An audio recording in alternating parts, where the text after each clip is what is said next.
why did you think that this was an important story to write about the dark money that is funding some Democratic influencers? Sure. So I have reported extensively on influence schemes, like you mentioned, in my best-selling book, not to be the promo girl, but Extremely Online, which is a history of the content creator industry. I write extensively about political influence and just influence schemes generally. I've reported on, I covered the first Trump campaign back in 2016 on the campaign trail. I was in the room at the Hilton the night that he was elected with all of the other right-wing influencers. I was at the Deplorable, their event that they all celebrated. So I've been covering the rise of right-wing influence operations for a long time. Mm-hmm.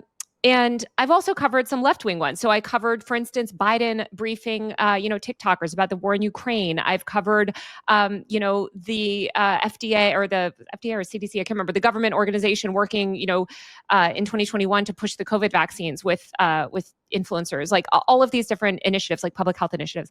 And I've written a lot about their role in elections. I wrote a lot about, the ways Democrats were leveraging, or really not leveraging very effectively, online influence throughout Kamala Harris's campaign. So this is something that's about, I would say probably 80% of what I do is report on the right and the far right. Mm-hmm. But then, I of course cover Democrats too.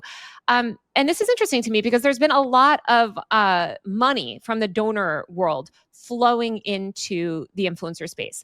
I think finally, after losing several cycles over, the Democrats have recognized the internet. They're like, wait a minute, who are all these people on? Do we need to go on podcasts? Like, they're starting to realize it. And so these donors are reading these New York Times headlines about groups like Chorus, for instance, which Ken Bensinger announced in the New York Times months ago, and was like, and they're pouring money into these things. Mm-hmm. And we have yet to sort of see how these programs are structured, how they play out, who's operating them, who's funding them, et cetera. Teddy Schleifer has done some great work. Kat at the Washington Post has done some great work. There's many reporters covering this. I know I'm like a lightning rod, so when I cover it, like there's drama, but like I am not actually the only one that has even written about these sorts of schemes. But I thought this was I thought this was a really relevant one because it's been Chorus has been very high profile since it's launched. And so it is about this, what they call themselves like a creator incubator program, co-founded by Brian Tyler Cohen, and who is the other person? There's Stuart Perlmutter, I think, co-founded it. There's a group of them that sort of co-founded it together. Brian Tyler Cohen is definitely like the main, he's sort of the public face of a lot of their efforts. Right. And so what you found out, and I think this has been sort of part of the, some of the influencers who were named or pushing back on, you found out that actually they weren't allowed to disclose that much about Chorus, and certainly not about, So let me clear this up. I think you're getting confused. So one thing that they've done is very successfully is try to conflate Chorus, which has always been public. Again, read about their launch in the New York Times. I've also done public reporting on Chorus. I wrote another story about them a couple months ago. Chorus has never been a secret. This funding scheme was not reported. And their ties to the 1630 fund, this very, very big liberal dark money group, was never reported. Right. So when these influencers say, well, I've always been able, look, here I am on the Chorus website. Yeah, no one's disputing that your affiliation with Chorus was in public, but you accepting, up to $8,000 a month, that is what was not disclosed. And you signing a contract that has various clauses in it, that was not reported on before. And so what they're doing is they're getting online and they're sort of trying to conflate that so that people who don't really know and probably didn't read the article are seeing this and they're like, well, I thought this was always public. Right. Not the part that we reported. If it was public, it wouldn't be news. And I actually thought that they would, I'm shocked to this day that they didn't circumvent my story and kill my story by just, when I reached out to comment weeks ago, they could have just called up the Washington Post and done a promotional type piece. Like, we're excited to announce our first class of funding. You know what I mean? That's what I thought would happen. And they would say that they would sort of embrace, like, hey, we're funded by the 1630 fund. Yes, it's a dark money group. So no, what I thought that they would do is call up like Washington Post or something else and be like, hey, look, we have this amazing new funding scheme for creators. Oh yeah, 1630 fund. Yes, it's maybe a line at the end about the dark money, but don't pay attention to that. What's really amazing is all with a bunch of promotional quotes and materials and stuff. Like they could have preempted my story and done that. But Right. instead, they went this route where like their creators are instead just like lying, smearing me, calling like fake news, and really doing actually the MAGA playbook to discredit media, which is terrifying. And I've written before about how sort of Democrats have embraced this anti-media, anti-journalistic playbook, in previous I do want to instances. talk about the reaction because I think it's very telling and important. But just tell me about the 1630 fund from what you understand, which Yeah. is the fund that is backing Chorus. So in the article, or sorry, in the contracts, they call Chorus a project of the 1630 Fund. They have this fiscal relationship. The 1630 Fund is a very well-known group that you can go read tons about. It really became quite large in the wake of Citizens United, as a lot of these big dark money groups is. And dark money just means like there's not a lot of disclosure, so we don't know like. There's people that give millions of dollars to these groups. We don't know who they are. We don't know what their motivations are. There's just not transparency. So overall, Democrats have always actually traditionally said that these groups are a bad thing because they overwhelmingly help the right, like the right, the Koch network and all that. Like they traffic in dark money all the time. 1630 Fund sort of emerged as a liberal response to that, and they've given lots of money. I think it was Politico, according to Politico, it was like 400 million they distributed in 2020. They've really gotten a lot of power since Trump's first term. Almost as like in a reaction to Citizens United, but not trying to overturn Citizens United, but use the very methods that the right does, which is dark money groups, to kind of fight fire with fire, right? To do the exact same thing. On a smaller scale, of course, because the right, it's nothing compared to what the right has, but yes. Yes. And so, I think there's a lot of questions I have, but I do think that maybe let's just get out like the things that we've heard, like, oh, this story wasn't fact checked, this is wrong, da da da. What was the fact checking process for your Wired piece? Yeah. And I know there have not been corrections No, issued there are no since. corrections on the story. I know. I love this idea that Wired is just like my personal blog that I just publish on. The story went through the same editorial review that Wired is known for. It had many different editors looking at it. It went through legal review. It went through everything. Every fact is sort of substantiated by reporting material. We don't just have the contracts, like we mentioned this in the story, but this is backed up by Zoom call recordings, text messages, emails, like internal emails, messages where the creators are themselves discussing the nature of the contract with each other, letters that they sent to the company. Like we have a lot. And so we gather all that reporting material and put together a story. Now, I think a lot of people, especially the young ones, not to be, I'm so old, but on TikTok, like they're used to this like receipts, like drama tube culture. And they're like, post the receipts, like post the Zoom call, post the text messages, post the, contracts. We can't do that without revealing our sources. And that would be horrible and detrimental. Yeah. And we would never do that. So, when journalism outlets, and I think this is a huge problem that we're seeing where people don't trust journalism outlets because they don't trust the reporters to have verified sources, right? And so they think, well, if you're not posting the contracts, then you have something to hide. What we have said from the jump is that we would love for these creators, the small parts of the contract that the creators have posted have actually validated our reporting, but we don't know if the contracts are watermarked by spacing. They have identifying info in them in some cases, so we can't. And people were getting, were getting different. Some people were getting 8,000 a month, and some people were definitely not getting 8,000 a month. Right. I'm sure There's different tiers, although I think there's commonality. We do have several contracts from several tiers, but yeah, it's just we can't post our source material, guys. That's unfortunately not like Right. how journalism is. But I would encourage these creators to post it if they want to really refute it. Then I encourage them to post whatever they would like. So the question around Chorus is, yes, some people were very open about it. I've talked to people who were part of the program. Open about Chorus. Yes. They were not open about this program, which has never been reported on. So the actual, like the culling of the 90 influencers, interesting. I've been told that it was to protect the identity of some of the people if they were like creators in red states. Let's put that aside. What to protect the identity? Like the point is, you're taking undisclosed political money. Now, here's my question: is did they know? Because if you're participating in this program, were the creators told, here's where we get our funding?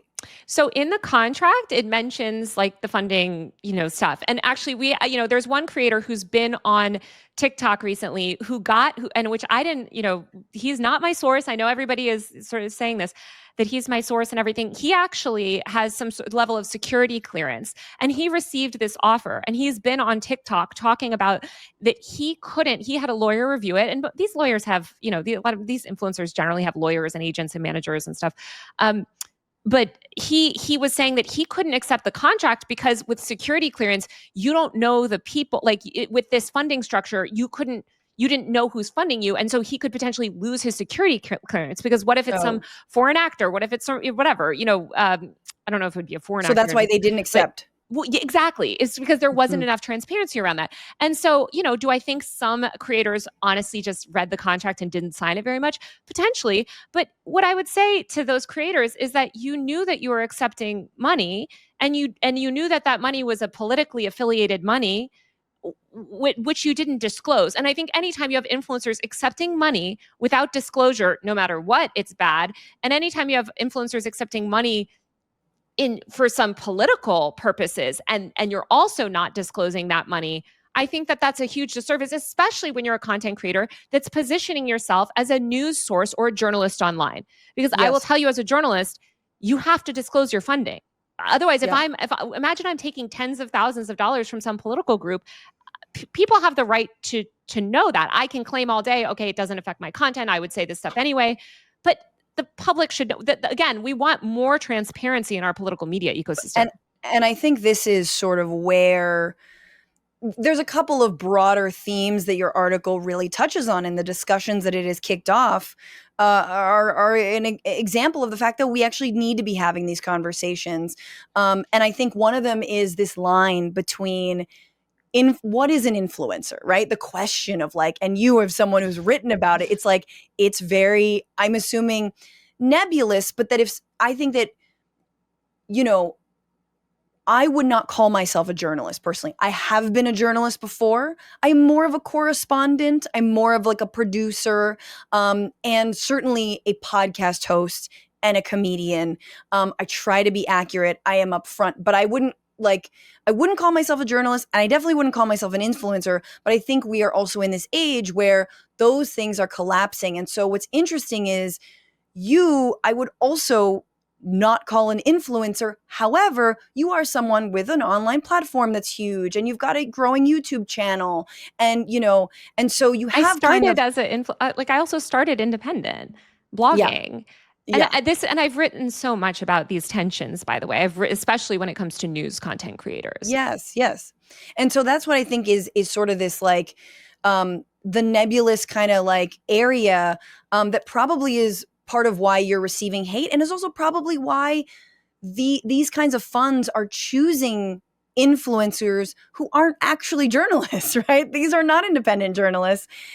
They are, they're maybe hot take machines, or they're funny, or whatever whatever they're doing. I'm not saying they're not bringing added value. I did want to go back to what you said, because, from some limited folks I've spoken to, it seems like they said, well, Chorus didn't tell us what to say. And this has been another sort of sticking point, is what did Chorus have control over or not? And in one of the, posted contracts, as you mentioned, this creator puts up the contract, and in it says that they must disclose to the Chorus newsroom personnel any engagements with government officials or others on topics related to Chorus's policy agenda that the contractor arranges through other means. In other words, kind of, if you're going to interface with politicians, that's got to come through us. And they, in fact, had set up a whole newsroom where you have, politicians who can come and be interviewed by Chorus participants. It all sounds cool. It brings me to sort of a third point, but right there, you sort of see that okay, if you were talking about broadly policy agendas, they have to be in line with Chorus. And if you're interviewing politicians, you kind of got to vet them through Chorus. I think there's differing opinion on, from what I've heard, the extent to which they actually did that. Maybe they didn't get every piece of content, vetted by Chorus, or, there wasn't a lot of, Well, the creators can There speak weren't punishment. well, they can say all day there wasn't enforcement of it, whatever. I think that it's funny that you bring up that video, because that girl in the video is claiming that she's sort of debunking, and then she puts the actual language of the contract on screen behind her, which confirms our exact reporting on it. So it's very funny. Every time they share these things, it's like it confirms more of our reporting. Yeah, I mean, I listen when these creators say like I wasn't punished, there wasn't enforcement on this. Okay, I mean, they're what, a month, 2 months into the program, they could totally be telling the truth, right? But I Yeah. think that the point is that they signed a contract agreeing to specific terms, and contracts are theoretically enforceable, right? And we don't know like how this program would have played out a year from now, 2 years from now. If this is all undisclosed, we don't know. Like this is why I'm advocating for more transparency, because Yeah. if you don't disclose anything and then say they do start enforcing things, like it's eroding trust in our political system. Yeah. So we nowhere in our article do we say like, oh, and they're given sentences to read on camera. No. But exactly that part that you just read, right, where it says like in line with Chorus's agenda or whatever. I asked Chorus, I sent Chorus multiple requests for comment. I said like, what is your policy agenda? What do you, because it's quite, some of that language is quite vague, and you could see how these creators could interpret it different ways. And again, I also just want to say that we spoke to multiple content creators within this very program. I know that they've been very loud online, many of them, but we got this, we heard from people in this program prior to publication. So we're also reflecting how they interpreted, these contracts. Sure.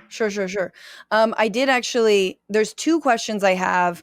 One of them, I want to talk about sort of this question of dark money in general, and I also want to talk about the personal attacks. And I need to play this, I apologize, this little piece from Brian Tyler Cohen, who is one of the co-founders of Chorus, who opens a video responding to your article, calling you an internet troll, openly saying at risk of giving an internet troll more cred or more shine or whatever. And then he says this. And in fact, it becomes clear who her efforts help when you hear stuff like this. Genuinely, I kind of like Taylor Lorenz because I know that she actually believes what she says. Totally Do you get what I'm agree. saying? So yeah, I generally don't align myself with friends of Tucker Carlson and Candace Owens.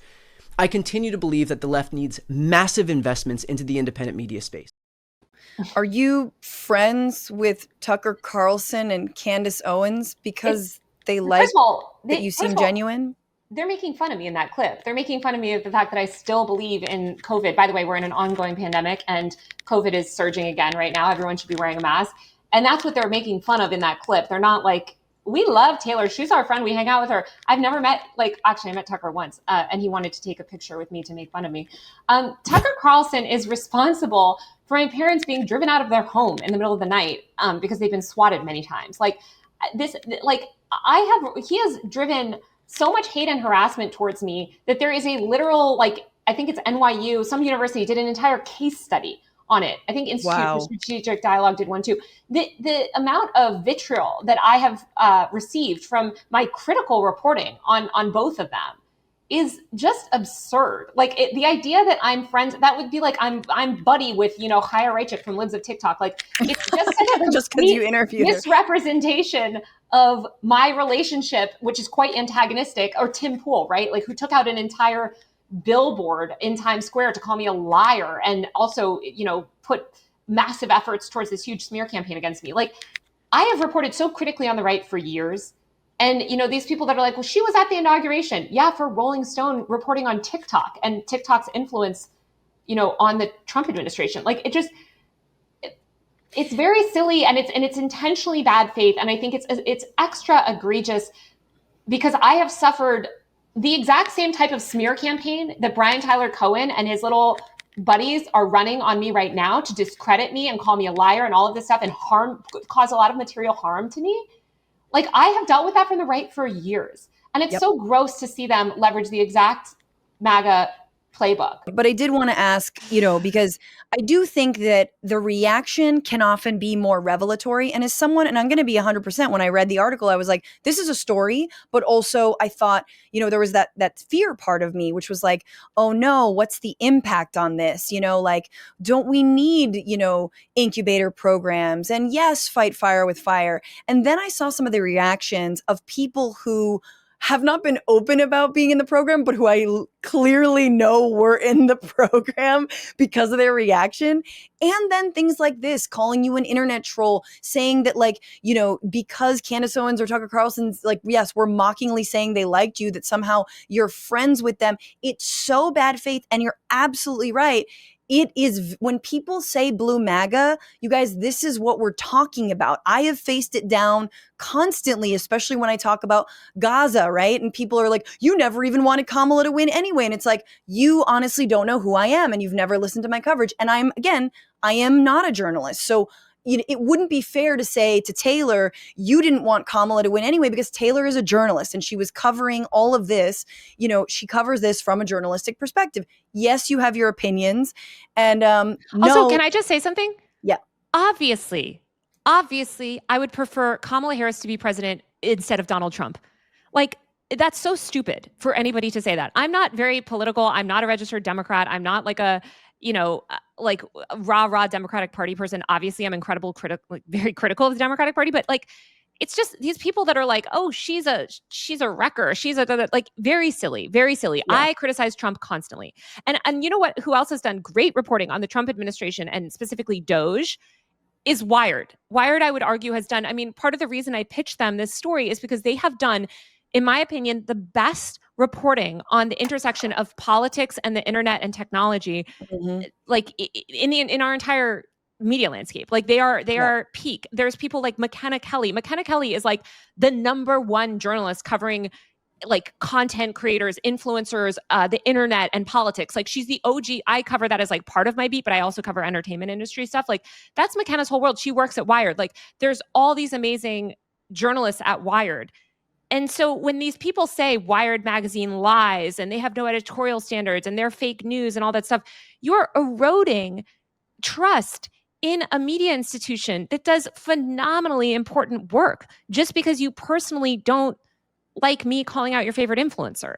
It's really corrosive. Well, I actually wanted to just tell people in mid-convo, because I know you have to go in a little bit, but to please go to Taylor's YouTube channel and watch her almost hour-long video, Secret Democrat Influencer Funding Programs Revealed, because I want to talk about the bigger issues here, to me, which are the kinds of people who were chosen for the program and the kinds of content that they created. And I think it speaks to what you've said in your, when you laid this out on your YouTube page, basically about the Democratic Party writ large believes that they have only a messaging problem. And it's interesting coming from, I'm curious about you saying that, because you're someone who's been very pro, supporting and paying influencers and paying people to do this, you have to play in this world if you're going to be in politics, because the right has been doing it. Yeah. But also, picking and choosing the gatekeepers or having only people who will have certain questions for these politicians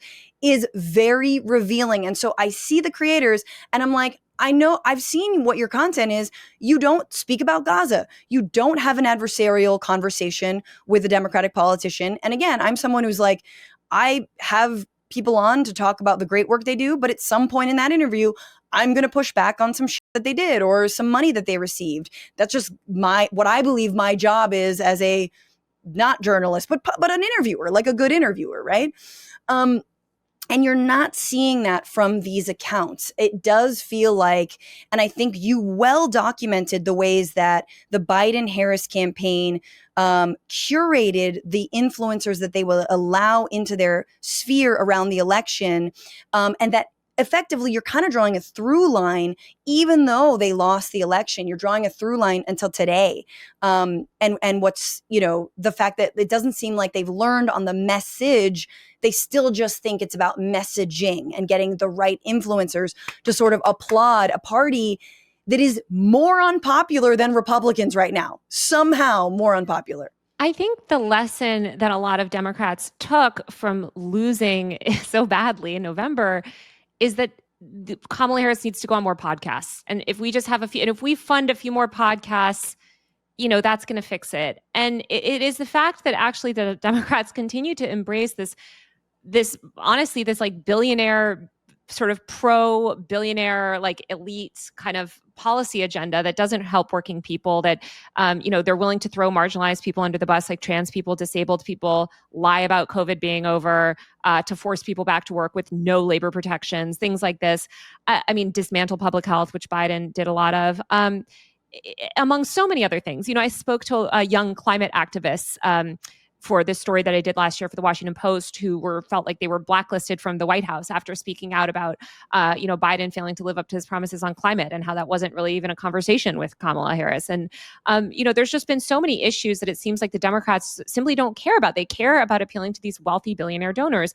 And I think that that's a huge problem. And I think that they have a fundamental policy problem. And we know that because look at other candidates that are embracing more populist messaging and populist policies, I should say, rather, because it's not just messaging.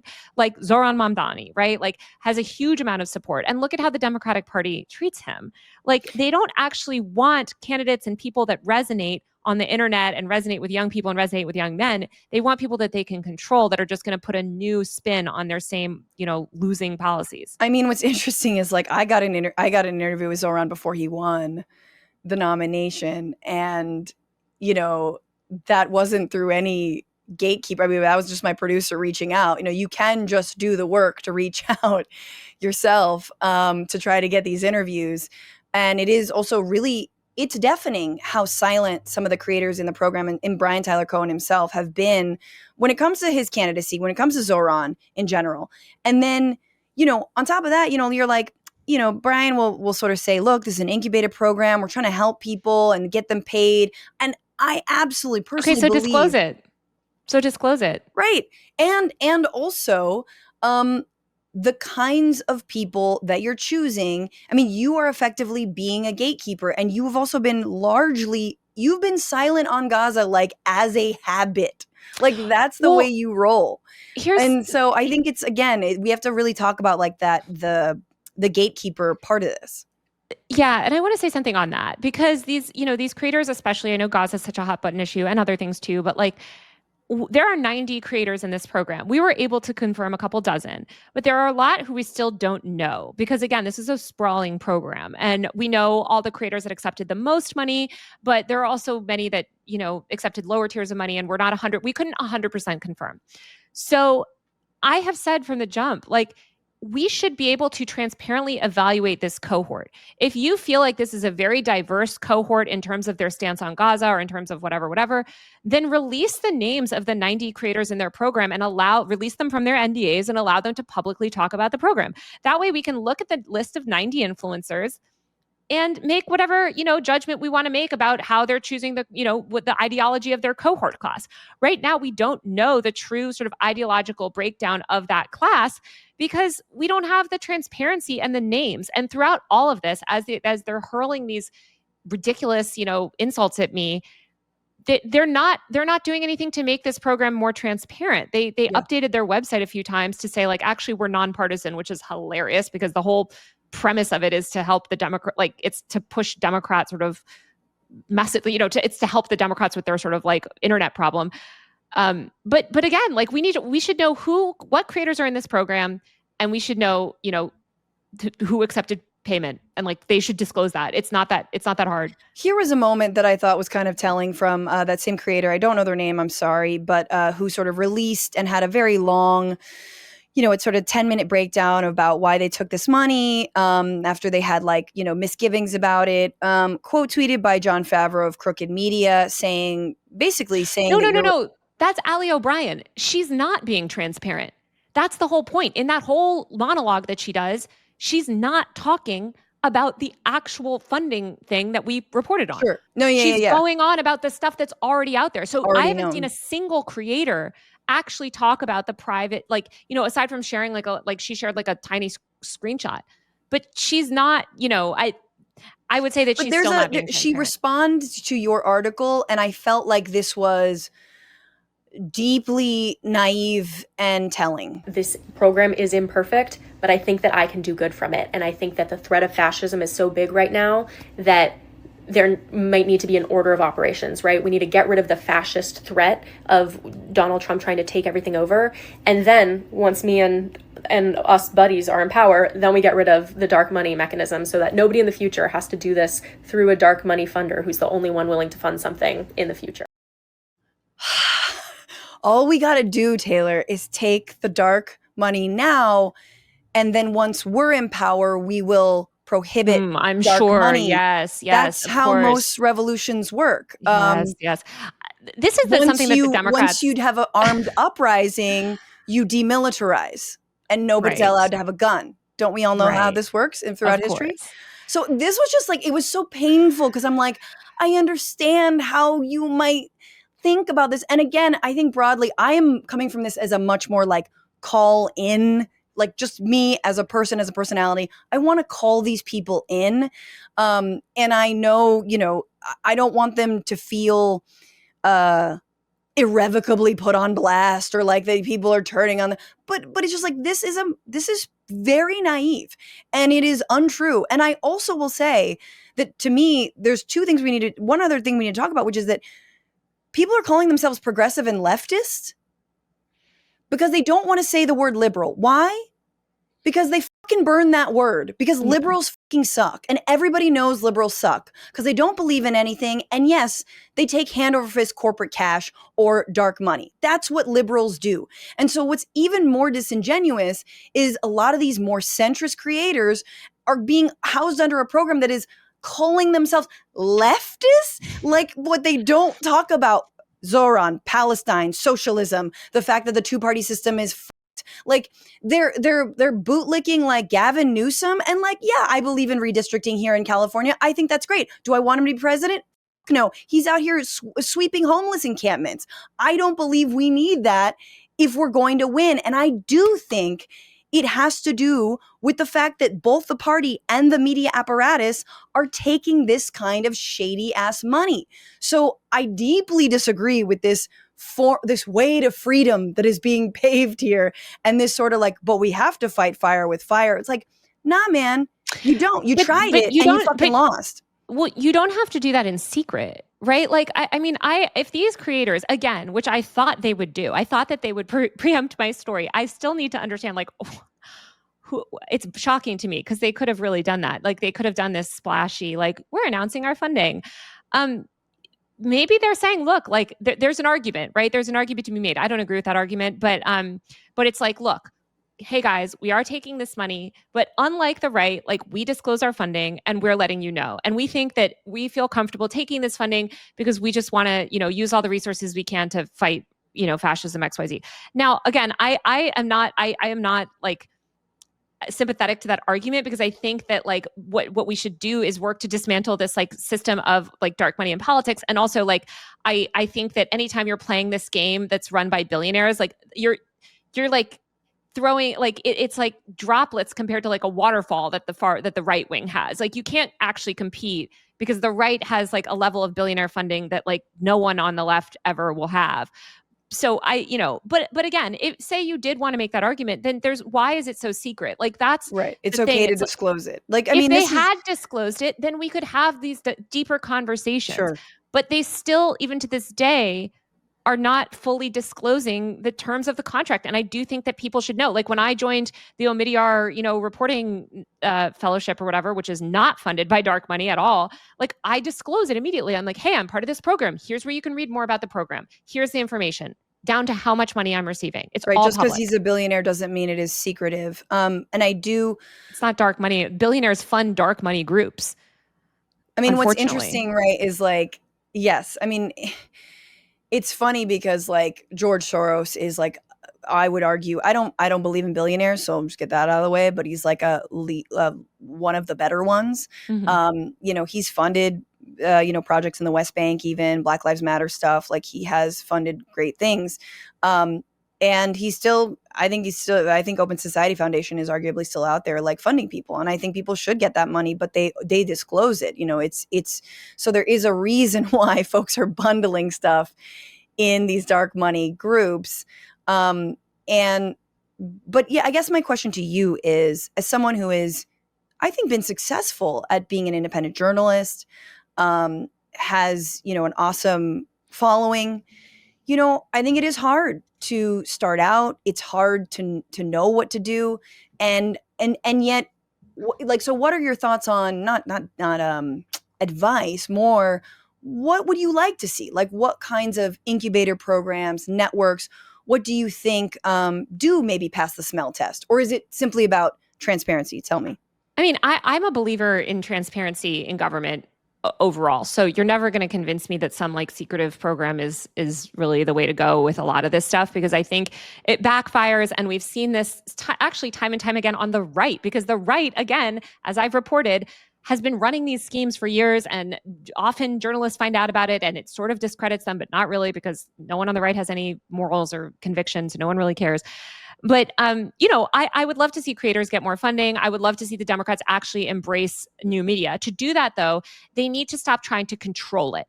And that is what they are addicted to. The Democratic Party is addicted to this top-down control and access. And you saw that at the DNC, convention last year in Chicago, when they booted Hassan Piker out, when they revoked the press credentials. They approved press credentials for multiple content creators for multiple days. Those content creators spoke out about, the genocide or the wrong thing or whatever. Suddenly those press credentials go away for the remaining days. That is just completely unacceptable, in my opinion. And Yep. so, I think that they need to, even before they worry about the internet, fix their unpopular policy agenda. Because I think, Zoran and some other, forgot the other guy's name, oh my God, the one in Maine, the new Graham something, the new one that's getting all the hype. Like, there are these more populist like candidates that are speaking to the people, that are representing like the public's view on, the genocide and things like that, it's their policies that are popular.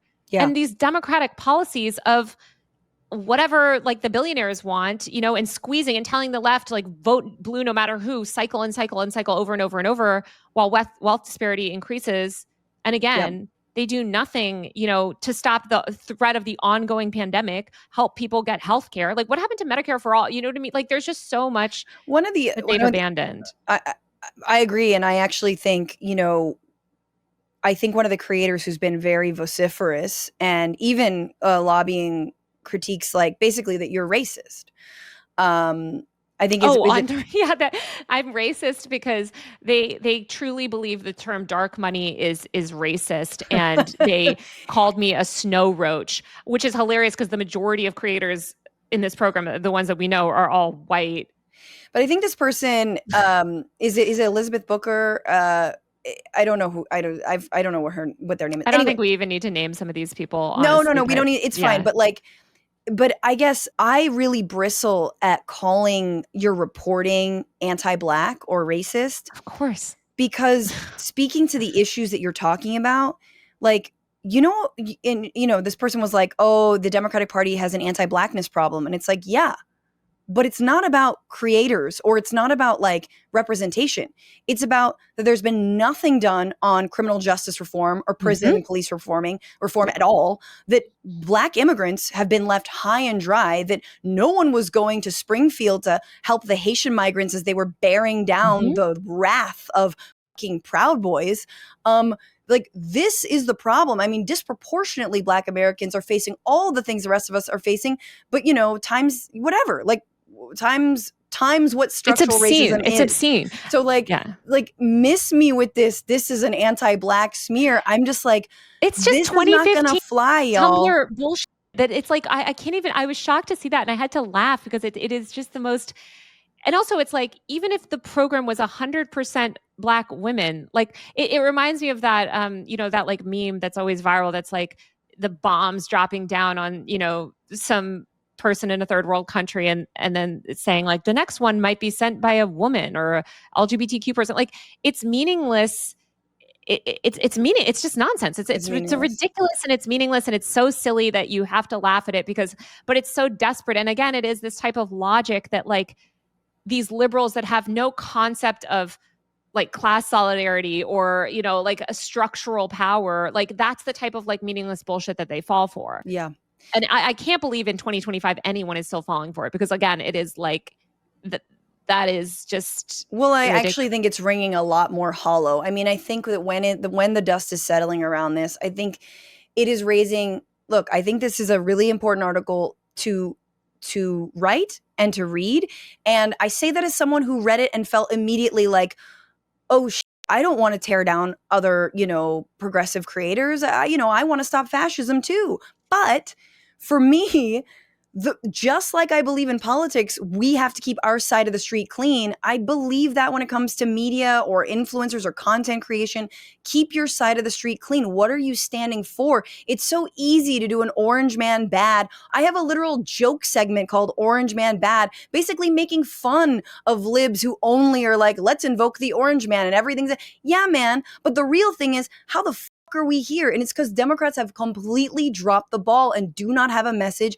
that speaks to people, and no amount of spicy clapbacks or like funny videos or whatever, getting Zoran Mamdani's street team is going to help you when you don't walk the walk, when you are actually also like a Richie Torres, you're just kind of a siphon for corporate money, or like a foreign billionaire. And final point, I'll let you go, is the actual left, people who do talk about Palestine, are socialists, like very much, all this. They have also taken money from what I believe are shady, outfits. I don't know to the degree that they've disclosed them, but Peter Thiel has invested in leftist creators. David Sachs has invested in leftist creators. There are people that we know, that everyone here listening to my voice, you might know and love, who've accepted billionaire money. And you could be of two minds about that. Well, I like them, and so as long as they didn't have say over their content, hey, get that bag. For me personally, if someone like a Thiel approached me, I would immediately say, what am I doing that shows that I am like kind of a ripe mark for your money? Like, what is my overall message to my audience? Why am I being chosen for this? And I think the same thing for liberals, and I think the same thing for leftists. When you receive money, you have to really think, is there a reason I'm being chosen? Is it because I do or don't critique someone, right? And I think, I just want to say, I think I cover civil liberties a lot, right? Mm-hmm. Like I cover a lot about free speech online, civil liberties online. Like that is something I have never received money from any of these libertarian groups, but it's something that like libertarian people care a lot about. It's like me, a few libertarian groups, and then like the Electronic Frontier Foundation or something, Yeah. Again, I've never received that money, but I know other content creators like in the space that like do work with some of these more libertarian orgs or whatever, and are comfortable doing that. And I think that's fine. Like in some way, like I have no problem with people building bridges across the aisle to advance very specific like policy agendas that will ultimately help like leftists. Mm-hmm. I think that the transparency is the key. And like you said, the billionaire stuff too is like, and being like, why is this happening? Like, what is this? And informing your audience and bringing your audience into those discussions. Like the transparency is the thing. And I think also like, rather than focusing and doing this witch hunt around the content creators on the internet, like where these, content creators can then act like I'm being victimized. Sure. Like, I think we should focus on these structural systems, push 1630 to like, like what other influencer programs are they funding? Are they funding anything? Are they doing anything else in this space? Like support journalists, Teddy Schleifer, who's reported so much on this. Other journalists that also report on this stuff, and also just like journalism in general. I mean, that's the other thing is like you as an independent journalist, Teddy Schleifer, who you mentioned in your longer piece.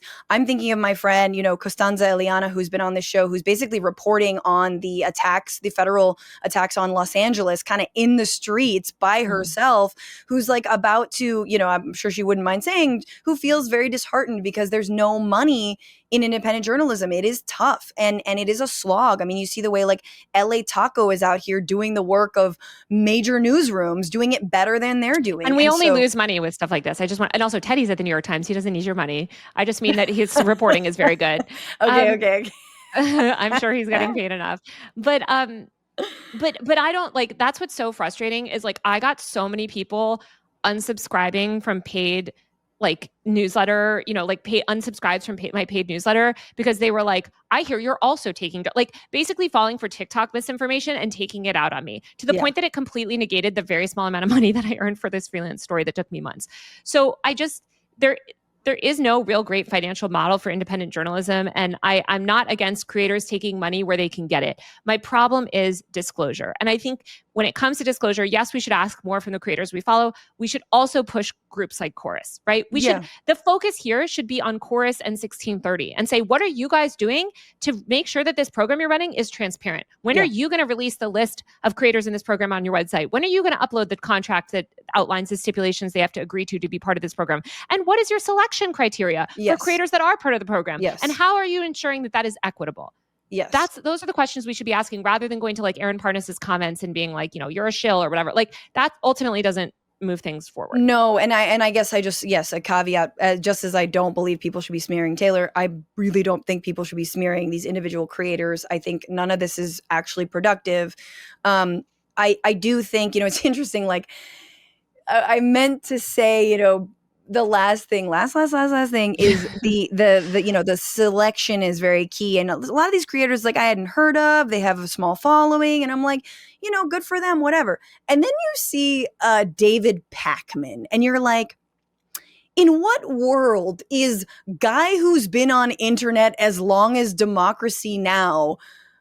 In need of an incubator program? Like that just belies the entire thing. What he has been overwhelmingly is super Zionist, super silent on Palestine. I know it for a fact. I know he is. He wanted me on his show like a year ago and I was like, BT dubs, run up to the election, but I am going to talk about Gaza. Didn't get a call back. Like I was like, okay, fine. There is a reason people are being selected, and it's because they're selective reporting. Midas Touch squarely focused only on domestic politics and others. So anyway, Taylor, it's excellent reporting, and I'm sorry you've had to bear down all of this bullshit. And I think there is something very noble about kind of reporting the stories that are unpopular. You know what I mean? The stories that will probably you'll take heat from. And I think I want things to be better.